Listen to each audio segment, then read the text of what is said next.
வணக்கம் நண்பர்களே, welcome to அடா 247 Tamil. This is Devi. So இன்னைக்கு என்ன பார்க்க போறோம் அப்படின்னா, காரன் வாலிஸ் அவர்களை பத்தி பேசலாமா? சோ இவருடைய பீரியட் அப்படின்னு சொல்லி பார்த்தோம் அப்படின்னா 1786ல இருந்து 1793 வரைக்கும். சரிங்களா கைஸ்? சோ இவர் தான் நம்மளுடைய இந்தியால நிலையான நிலவரி திட்டத்தை அறிமுகப்படுத்தியவர் 1773ல. ஓகே, 1773 நிலையான நிலவரி திட்டம் பெர்மனன்ட் லேண்ட் செட்டில்மெண்ட் அப்படிங்கறத இன்ட்ரோடியூஸ் பண்ணாரு.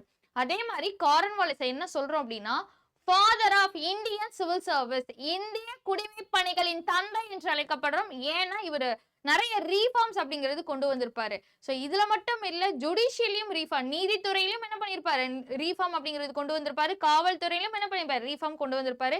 சோ இந்த கொஸ்டின் அடிக்கடி கேட்பாங்க. Father of Indian civil service அப்படின்னு சொல்லி பார்த்தா காரன் வாலிஸ் அவர்கள்.